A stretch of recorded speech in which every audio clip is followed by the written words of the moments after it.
A day later, and the Cincinnati Bengals, well, it's pretty obvious where their season's going, but there are things to prioritize the rest of the way and decisions to make. Let's get into it. You are Locked On Bengals, your daily Cincinnati Bengals podcast, part of the Locked On Podcast Network, your team every day.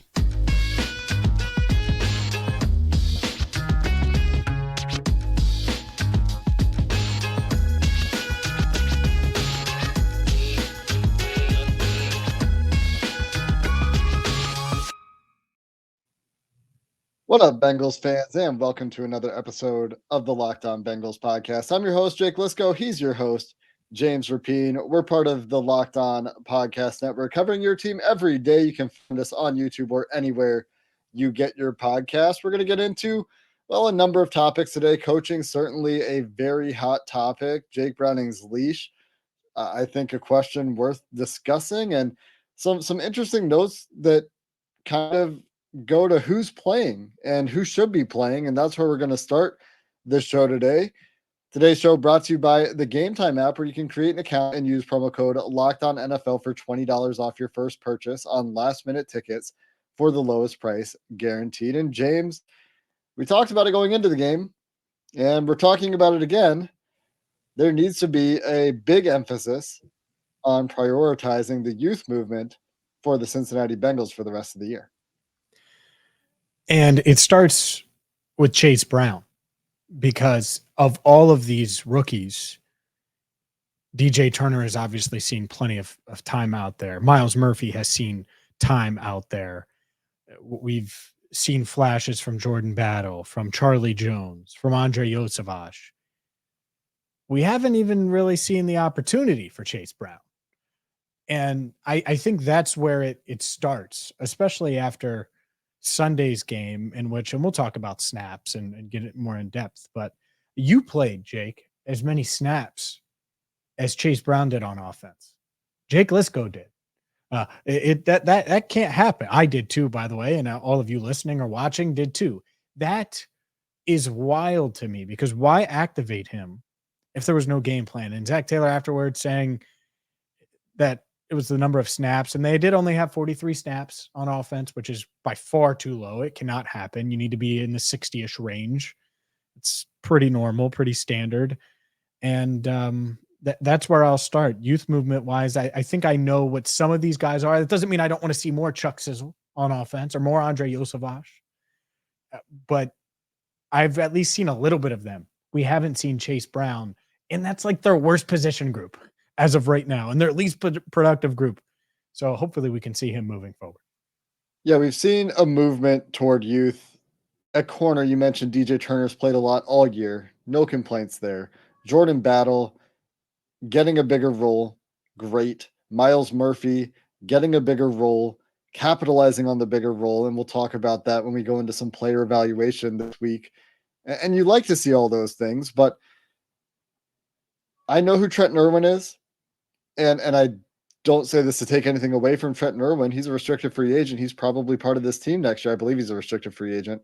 Might need to fact check that.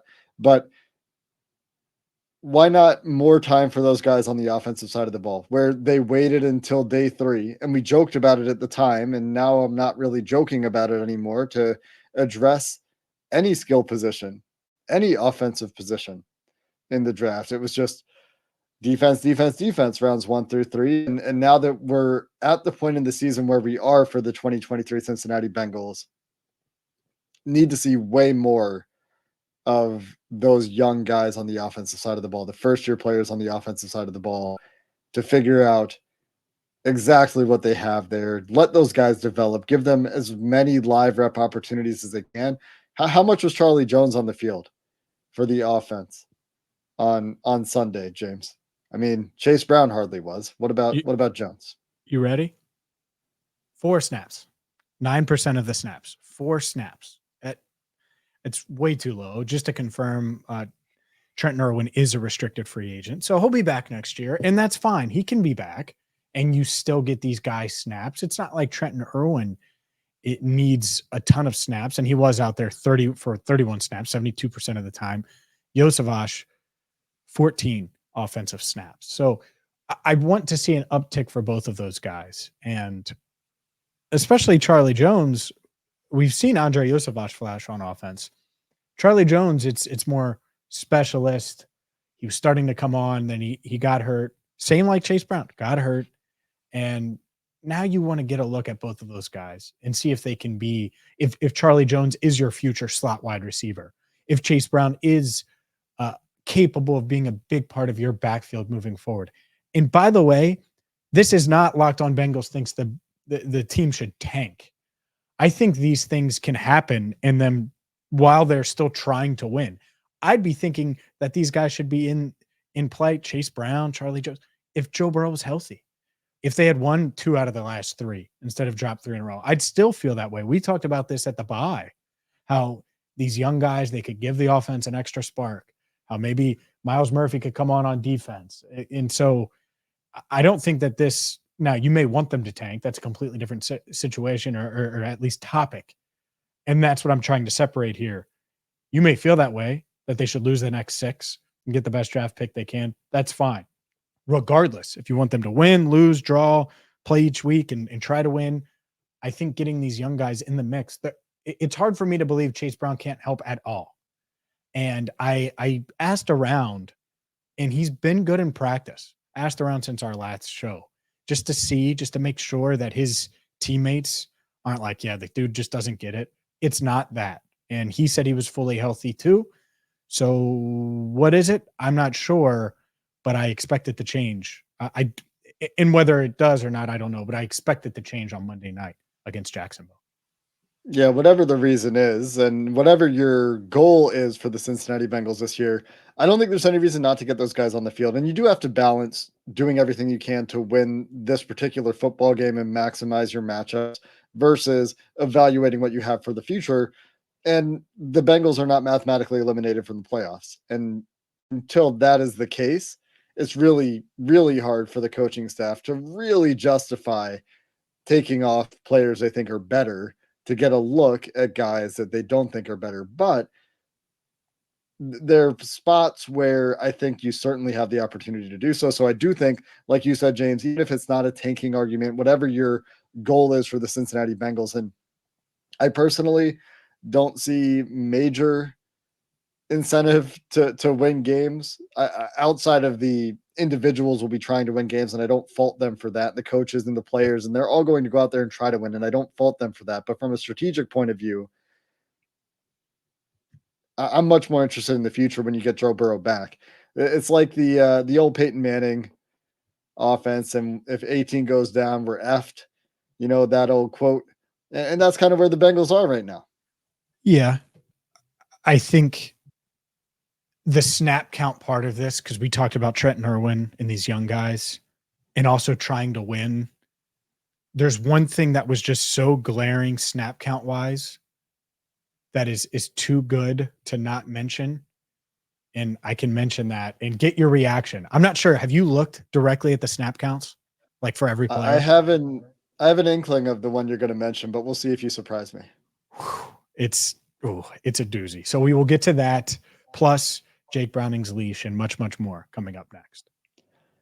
Today's episode is sponsored by Gametime. Gametime knows you shouldn't have to worry when you're buying tickets to the next event you would like to attend, whether that's a Bengals game where maybe those last-minute deals are going to look better with Jake Browning at quarterback for a lot of home games down the stretch, or something else because you're ready to escape football, comedy, music, theater events near you, all on the Gametime app with killer last-minute deals, all-in prices, views from the seat, and their best price guarantee. There will be no guesswork when you buy your tickets with Gametime. I love seeing the view from my seats before I buy. I've sat in too many obstructed seats in my life to go without that feature. So take the guesswork out of buying tickets with Gametime.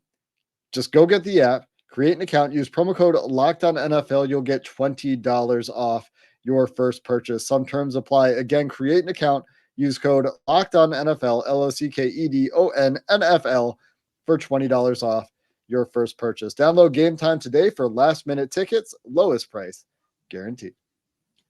Today's show is also brought to you by Streetside Brewery. This holiday season, you got to get to Streetside. And whether it's their pregame tailgates or the fact that they have happy hour Monday through Friday, 4 to 6. They have 24 taps from full pints to 4 ounces and something for everyone. All of the beer lovers out there, well, they'll have that. And they'll have all different kinds, from fruited sours to lagers to IPAs to special holiday flavors for you. Our loyal listener, Jeff, shout out to Jeff, went to Street Side over the weekend, watched some college football. He was going to the game on Sunday, watched some college football there on Saturday. Loved it. I shared it on social media. You will love Street Side too. And you can check them out at 4003 Eastern Avenue in the Columbia-Tusculum neighborhood near Lunken Airport. It's not the west side or the east side. The best side is Street Side. All right, James. Try to shock me with a snap count, and we'll see if it's the one I think it is or not. Well, we're talking about Trenton Irwin, and, they're trying to win and play the vets, and the coach is playing the vets. And I look, and I see, Jamar Chase on the field, 38 snaps, 88%. That makes sense. Trenton Irwin was second in wide receiver snaps with 31, 72%. Third, Tyler Boyd, 63% of the snaps, just 27 snaps. That's interesting to me. And I don't know, maybe it's a one-game outlier, but Trenton Irwin out-snapping Tyler Boyd, that's something. It might not be nothing long-term, but it's something, especially when you look at Boyd. He did have 5 targets, which is tied for second on the team, 3 receptions, 23 yards. It's not like he was overly productive, and he wasn't out there as much as he normally is, because normally he's in that 70 to 80% range on any given week. Was there just less 11 personnel? Yeah, well, that's where my mind goes first. That's not the one that I thought you were going to say. It's actually on the defensive side of the ball. So we can get offense. there. Yeah. But what was it? More tight end? More 2 tight end stuff? Can you tell from looking at the snaps? I don't have them in front of me. I assume you do. No, you're good. Yeah. Sample led the tight end room with 19. Irv Smith Jr. was right behind him with 16. Tanner Hudson with 13. Mitch Wilcox with 12. So that is a lot of tight end snaps. Yes. But none of them played 50%. So they were alternating a lot.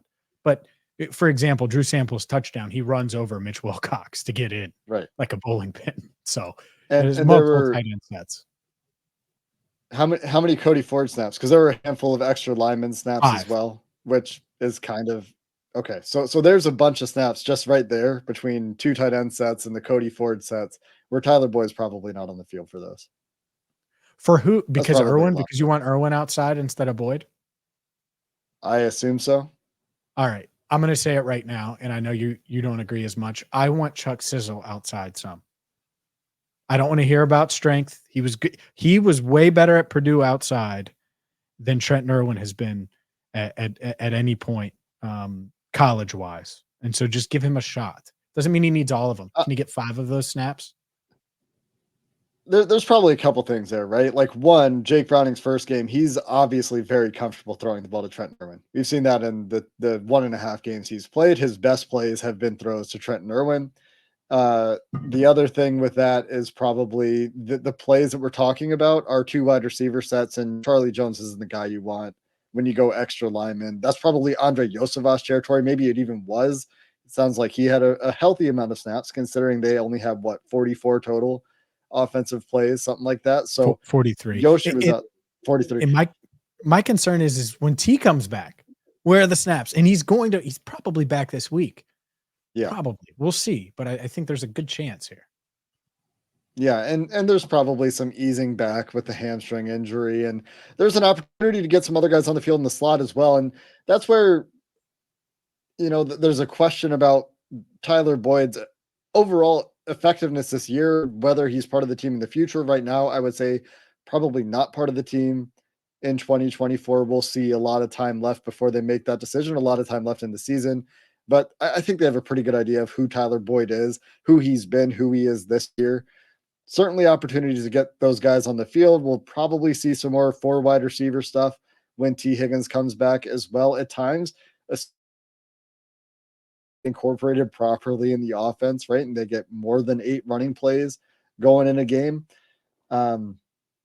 But the snap total that stood out to me was Joseph Osai, James. I know it's a big jump from offensive skill guys and youth movement to defense, but Osai, a guy that we talked about with a year left on that deal, right? I thought it was the last year of his deal last week. I was confused about that, but he's on the team next year.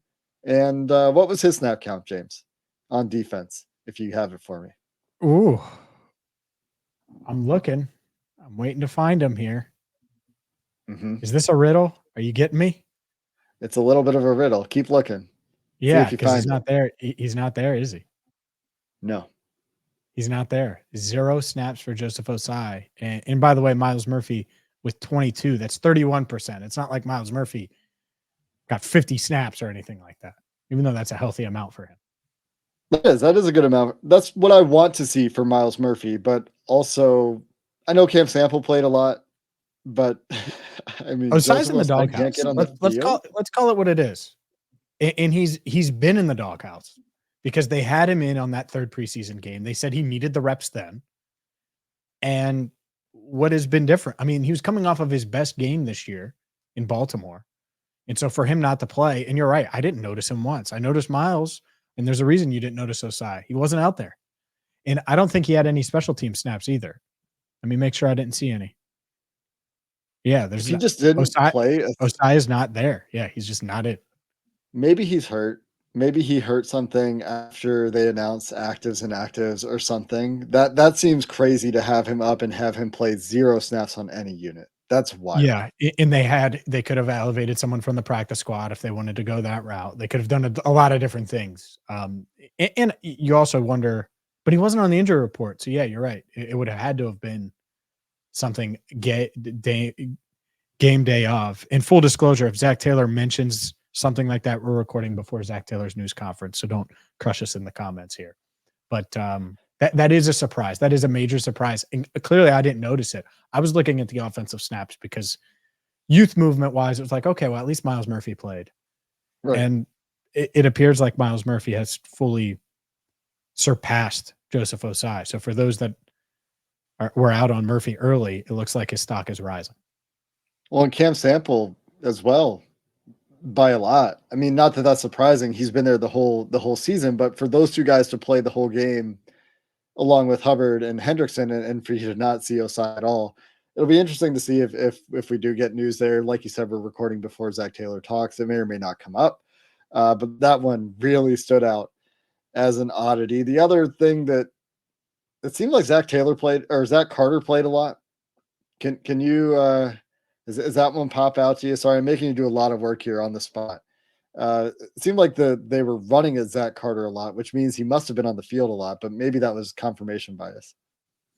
Yeah, I'm looking here. Zach Carter, 37 snaps, healthy amount of snaps. Over half of them also had 5 special team snaps. So Zach Carter got the work, and obviously he forced the fumble, and it was on 3rd down. They would have gotten the stop, but that took 3 points off the board for the Steelers. So that's a big play for Zach. Not to take anything away from Zach too much. I mean, everyone's just going to say I'm a rain cloud today.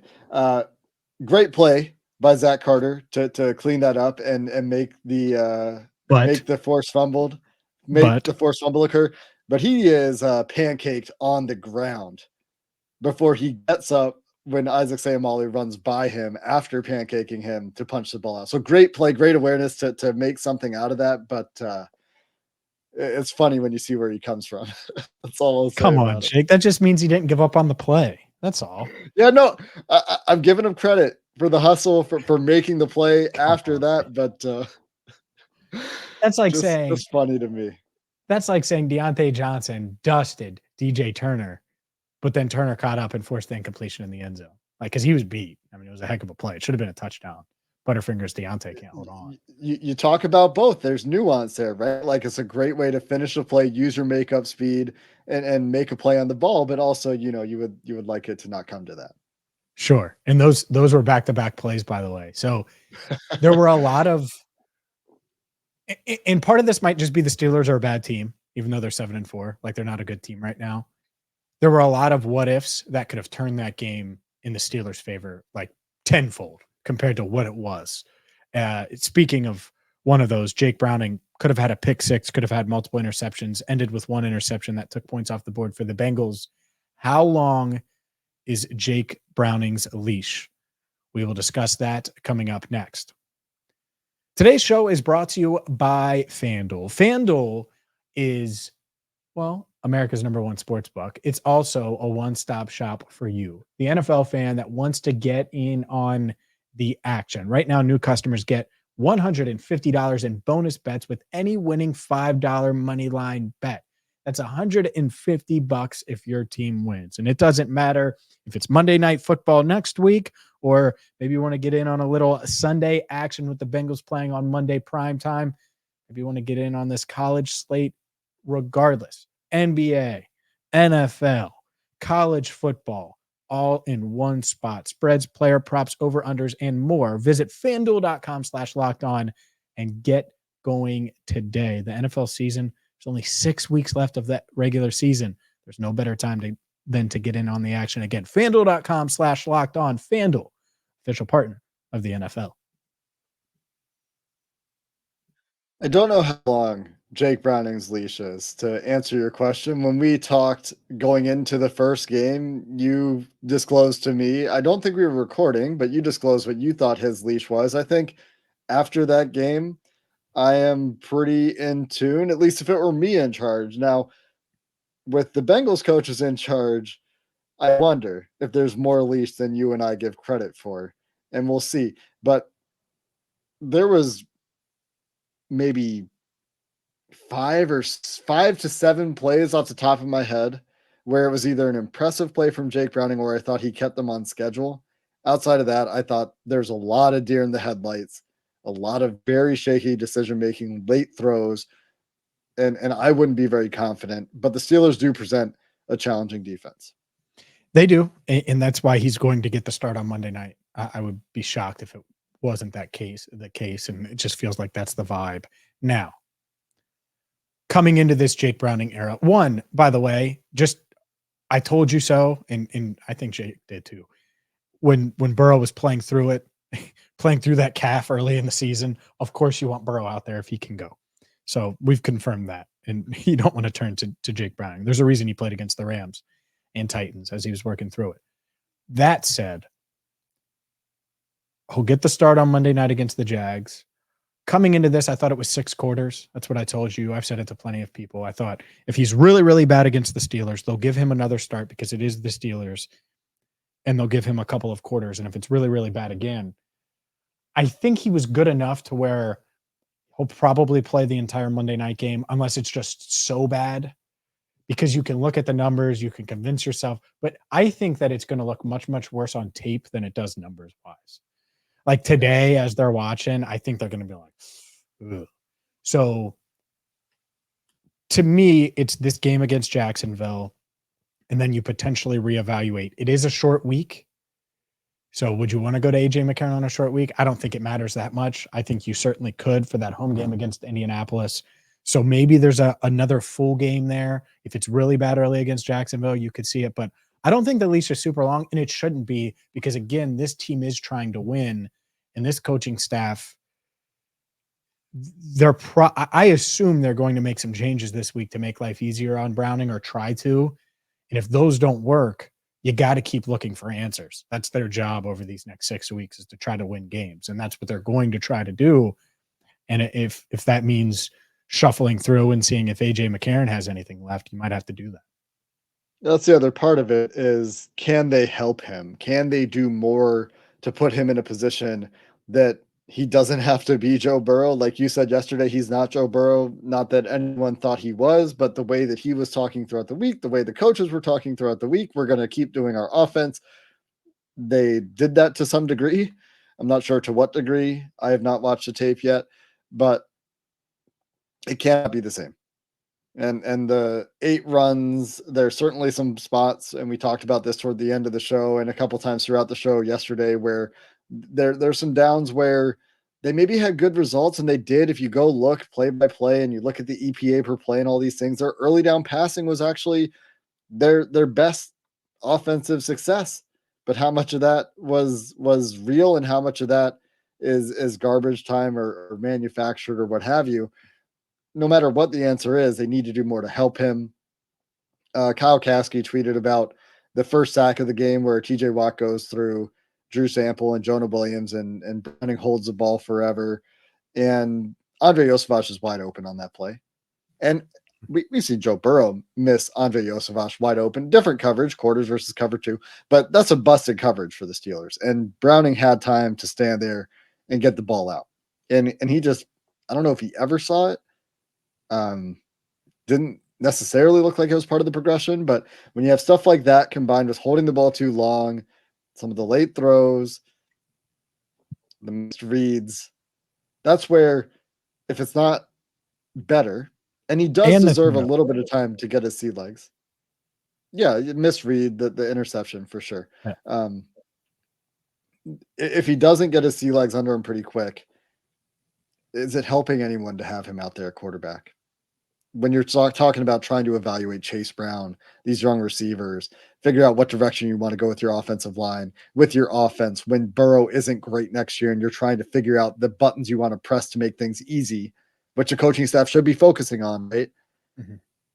Does Jake Browning actually let you do that, or can AJ McCarron manage the game well enough to let you get a better picture of that? Perhaps that is a question they'll be asking themselves. No doubt. And Jake can put this to bed by playing well against Jacksonville, keeping them in it, and not looking as it was his first start. It's tough. It's a really tough ask to go first on the road, his first playing time this year on the road in Baltimore, and then against the Steelers. But guess what? It's really hard to be an NFL quarterback.